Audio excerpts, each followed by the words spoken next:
Hello students. आज के class में मैं डबल लिमिट का जो चैप्टर पढ़ा रहा था उसी को मैं कंटिन्यू कर रहा हूँ। कुछ क्वेश्चन मैं डबल लिमिट का और बता रहा हूँ। उसके बाद जो है हम लोग कंटिन्यूटी के विषय में जानेंगे। डबल लिमिट, जब तक कोई फंक्शन का डबल लिमिट एग्जिस्ट नहीं करेगा तब तक कंटिन्यूटी का बात नहीं होगा उस फंक्शन के लिए। कोई फंक्शन को कंटिन्यूअस होने के लिए उस फंक्शन का डबल लिमिट एग्जिस्ट करना अनिवार्य है। तो आइए देखते हैं डबल लिमिट का क्वेश्चन फिर से हम लोग यहाँ पर देख रहे हैं। आपके पास फंक्शन दिया गया है f(x,y) equal to xy divided by x square plus y square. ठीक है, बोला जा रहा है कि डबल लिमिट एग्जिस्ट और नॉट, डबल लिमिट एग्जिस्ट और नॉट एट द ओरिजिन। तो डबल लिमिट के विषय में जैसा कि मैं पिछले क्लास में बताया था आपको कि डबल लिमिट जिस पॉइंट पर आपको चेक करना है उस पॉइंट पर पहुंचने के लिए बहुत सारे पाथ होंगे। पाथ से मेरा मतलब है कि कोई स्ट्रेट लाइन से पहुंच सकता है, कोई पैराबोला से पहुंच सकता है। डिफरेंट पाथ से पहुंचेगा तो उस पाथ का इक्वेशन महत्वपूर्ण है क्योंकि इसके इक्वेशन पर ही काम होगा। तो देखिए इसमें मैं ये बात कर रहा हूँ, आपके पास ओरिजिन पर कंटिन्यूटी चेक करना है, सॉरी डबल लिमिट ओरिजिन पर चेक करना है। तो ओरिजिन पर पहुंचने के लिए बहुत सारे रास्ते हैं, एक्स वाला है, ये है, वाई बराबर mx वाला है, पैराबोला है, कई रास्ते हैं। तो हम लोग डिफरेंट रास्ते से वहां पहुंच सकते हैं। तो हम लोग सबसे फेमस इसमें यूज कर रहे हैं y बराबर mx वाला ही यूज कर लेते हैं। y बराबर mx इसलिए हम लोग यूज करते हैं क्योंकि y बराबर mx ऐसा टर्म है जो बहुत सारे लाइन को कवर करता है, जो ओरिजिन से होकर जाएगा, इनफाइनाइट लाइन को कवर कर लेता है। तो देखिए इसका सॉल्यूशन हम लोग करेंगे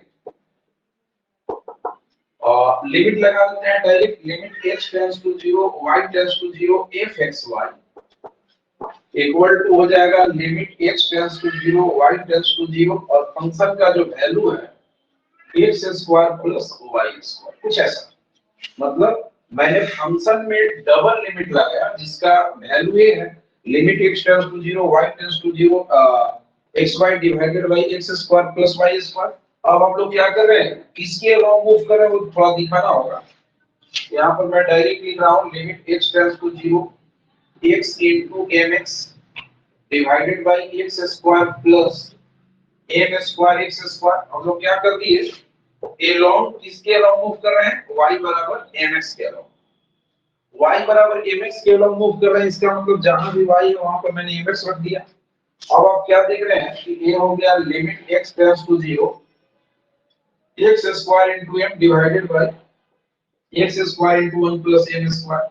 ये आपका कट जाएगा, फाइनल वैल्यू आ रहा है 1 प्लस m स्क्वायर। इसका मतलब आंसर आपका m में आ गया। तुरंत आप बोलेंगे कि ये जो फंक्शन है ओरिजिन पर डबल लिमिट एग्जिस्ट नहीं करेगा। क्यों नहीं करेगा, क्योंकि अगर आप y बराबर, अब जरा सोचने की जरूरत है, अगर y बराबर मैंने क्या लिखा है mx, किसके अलोंग में चला हूं, y बराबर mx के अलोंग चला हूं।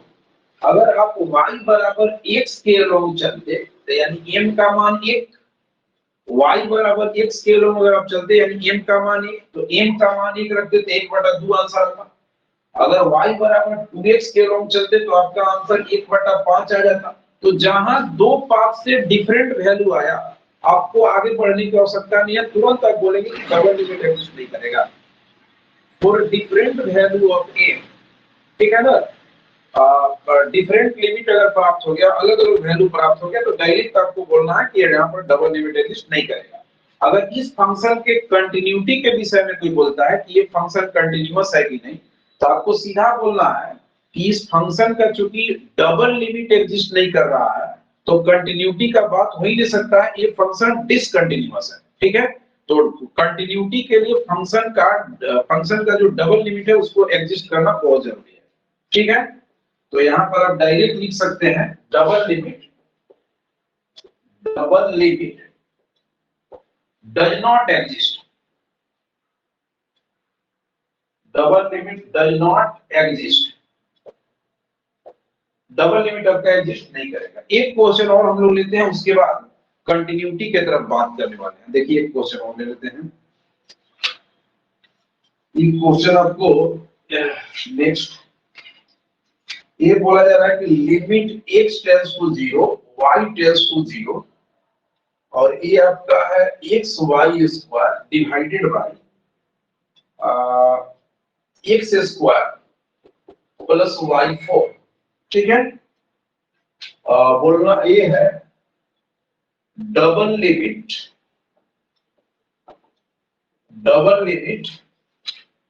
exist or not at 0 0। बताना है कि ये डबल लिमिट एग्जिस्ट करेगा कि नहीं करेगा। यहाँ पर दो वेरिएबल का फंक्शन कितना है, इसका सॉल्यूशन यदि आप करेंगे तो fxy अगर आपसे कोई पूछे कि फंक्शन का वैल्यू कितना है, तो फंक्शन का वैल्यू डायरेक्ट आप बताएंगे x y square divided by x square plus y 4। ये फंक्शन का वैल्यू है, ठीक है ना। अब हम लोगों को बताना है कि डबल लिमिट एग्जिस्ट करेगा या नहीं। तो हम लोग क्या करेंगे, मतलब ओरिजिन पर पहुंचने के लिए डिफरेंट पाथ का यूज करेंगे। तो थोड़ा सा आप ध्यान रखेंगे, जनरली आप y बराबर mx वाला जो कॉन्सेप्ट अप्लाई करते हैं वो लगभग हर जगह मान्य है, लेकिन विशेषकर होमोजेनियस टाइप का जब टर्म आता है तो वहां पर आप y बराबर mx बहुत आसानी से लगा सकते हैं। देखिए यहाँ पर ये जो फंक्शन था ये किस फॉर्म में था, होमोजेनियस टाइप का था। ये फंक्शन होमोजेनियस टाइप का था, या पिछला दो क्वेश्चन जो मैंने बताया तो भी शायद मैं आप देखेंगे तो उसमें भी कुछ फंक्शन हो सकता है कि गड़बड़ हो, लेकिन मैक्सिमम फंक्शन जो था वो होमोजेनियस टाइप का था। यहाँ हम लोग देख रहे हैं कि ये फंक्शन होमोजेनियस टाइप का नहीं है, तो आप सिर्फ y बराबर mx के सिर्फ आप इस y बराबर mx वाला मैटर से ये निष्कर्ष नहीं निकाल सकते हैं कि ये फंक्शन डबल लिमिट को एग्जिस्ट करेगा या नहीं करेगा, क्योंकि यहाँ आप देख रहे हैं कि ऊपर में 3 डिग्री है, यहाँ आपका 2 डिग्री है, यहाँ आपका 4 डिग्री है। ये फंक्शन जो है नॉन होमोजेनियस है। अगर फंक्शन आपके पास होमोजेनियस है तो बहुत आसानी से आप y बराबर mx से बहुत आसानी से निकाल जाएंगे, लेकिन फंक्शन अगर नॉन होमोजेनियस रहेगा तो कुछ और विकल्प आपको अपनाने पड़ सकते हैं। तो आइए देखते हैं। इसके लिए देखिए करना क्या है कि आप अलग अलग पाथ तो लेना ही है। इसके लिए मैं एक शॉर्ट ट्रिक टाइप के बता रहा हूँ जिससे आप बहुत आसानी से एक ही स्टेप में आप हल कर पाएंगे। तो देखिए करना क्या है, इसका जो डिनोमिनेटर है, ऐसे तो पहुंचने के लिए डिफरेंट पाथ होगा, लेकिन जैसे बताया गया इस पर आप क्या कर सकते हैं, डिनोमिनेटर को आप 0 कर दीजिए।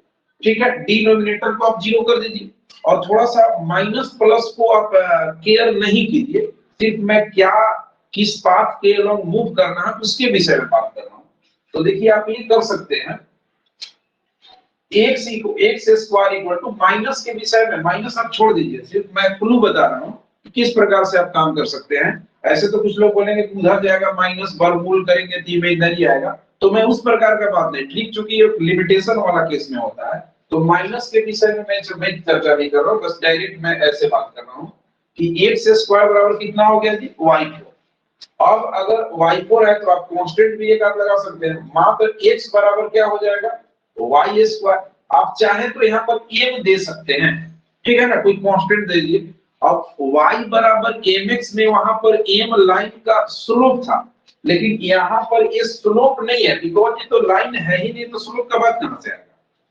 ये जो मैं ले रहा हूं ये जो है क्या चीज है, ये चूंकि ये स्ट्रेट लाइन है ही नहीं तो यहाँ पर m जो है ये स्लोप नहीं है, ठीक है। तो इसको मैं किस प्रकार से लिया, जब भी आपका जो फंक्शन है वो होमोजेनियस नहीं है तो डिनोमिनेटर में बगैर माइनस प्लस के मतलब ये करते हुए आप सीधा ले लीजिए, जैसे x square plus y four equal to 0, x square बराबर वाई फोर ले लीजिए, माइनस को दरकिनार कर लीजिए। अब x बराबर क्या हो जाएगा, y स्क्वायर। आप कांस्टेंट किसी में भी लगा दीजिए, आप इधर भी लगा सकते हैं उधर भी लगा सकते हैं, यानी अब आपको किस पाथ के अलॉन्ग चलना है, तो अभी हम लोग को चलना है y बराबर x बराबर y m y स्क्वायर, यानी ये जो है ये पैराबोला टाइप का है, ठीक है। तो आप इसके अलॉन्ग अगर आप चलेंगे तो बहुत आसानी से बच जाएगा। तो एक बार फिर से मैं रिपीट कर दे रहा हूं, अगर आप नहीं समझ पाए हैं तो देखिए मैं क्या कर रहा हूं। जब भी आपको डबल लिमिट एग्जिस्ट कराना है तो फंक्शन आप अगर आप देखते हैं कि होमोजेनियस नहीं है तो आपको क्या करना है, आप किस पाथ के लोग चलेंगे कि तुरंत आपका क्वेश्चन हल हो जाएगा। तो करना ये है कि डिनोमिनेटर को आप 0 कर दीजिए। मतलब x square plus y4 equal to 0। और अब आप बड़ी आसानी से x स्क्वायर बराबर y4 ऐसे लिखिए। कुछ लोग बोलेंगे माइनस का, माइनस हो जाएगा, वो माइनस वगैरह को छोड़िए, ठीक है। और यहाँ से आप x का वैल्यू और कांस्टेंट आप किधर भी लगा सकते हैं दोनों तरफ से। तो मैं राइट साइड में लगा रहा हूँ my स्क्वायर ऐसे ही।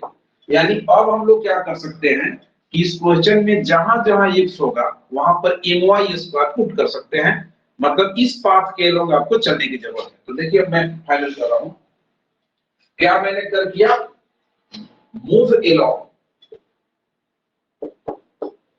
along x equal to my square, इसके अलोंग मूव कर रहा हूं। और किस प्रकार से हम लोग मूव कर किए ये पता है ना, कैसे मैंने बताया, ठीक है। और अब देखिए ये हो जाएगा limit x tends to 0 y tends to 0। ये हो गया limit x tends to 0 y tends to 0। और ये है x y square divided by x square plus y। ठीक है, देखिए अब अप्लाई हो रहा है इस पाथ के लिए। तो ये हो जाएगा। अच्छा, लिमिट आप सिर्फ y में दीजिए क्योंकि x का वैल्यू मैंने y में ही कर दिया है। x के जगह पर my स्क्वायर पुट कर रहे हैं तो यहाँ पर लिमिट सिर्फ y में दीजिए, y टेंड्स टू 0। और x के जगह हो गया my स्क्वायर। ये मैंने किसके जगह दिया है, x के जगह। और बगल में y स्क्वायर वेट कर रहा है। नीचे आपका देखिए यहाँ पर x है तो x के जगह my स्क्वायर का स्क्वायर प्लस हो जाएगा y4। और ये वैल्यू हो गया limit x tends to y tends to 0।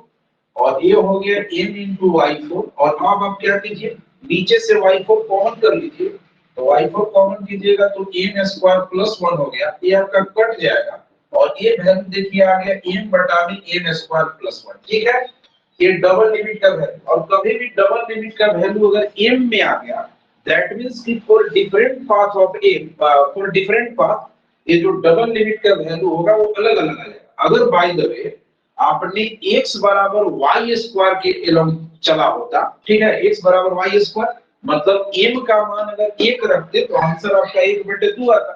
अगर x बराबर 2y स्क्वायर के एलोंग आप चलते, x बराबर 2y स्क्वायर के एलोंग मतलब m का मान 2 रखे होते तो 2/5 आता। अगर m का मान 3 यहाँ पर रखे होते तो 3/10 आता। तो आप क्या समझ रहे हैं कि फॉर डिफरेंट पाथ जो डबल लिमिट का वैल्यू है अलग अलग आ रहा है, तो हम लोग क्या बोल देंगे कि डबल लिमिट एग्जिस्ट नहीं करेगा जब भी आपका आंसर m में आता है। तो यहाँ पर लिख सकते हैं देयरफॉर डबल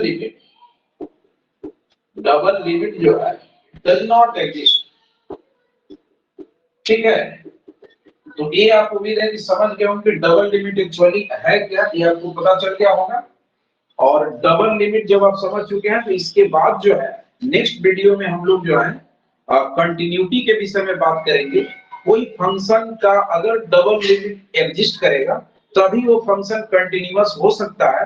अगर डबल लिमिट, जैसे इस फंक्शन का कोई बोलेगा कि ये फंक्शन ओरिजिन पर कंटिन्यूअस है या नहीं है, तो सबसे पहला काम कि हम लोग देखेंगे कि ओरिजिन पर डबल लिमिट एग्जिस्ट कर रहा है कि नहीं। अगर डबल लिमिट एग्जिस्ट नहीं किया तो सीधा बात खत्म हो गया, ये फंक्शन डिसकंटिन्यूअस हो गया। और अगर डबल लिमिट एग्जिस्ट करेगा तो एक संभावना होगा कि ये फंक्शन कंटिन्यूअस हो सकता है अगर उस पॉइंट पर सीधा जो फंक्शन का वैल्यू होगा उसके बराबर डबल लिमिट हो। तो ठीक है, नेक्स्ट वीडियो में हम लोग कंटिन्यूटी के विषय में बात करेंगे और उसके बाद आगे जो है डिफरेंशिएबिलिटी के विषय में बात करेंगे।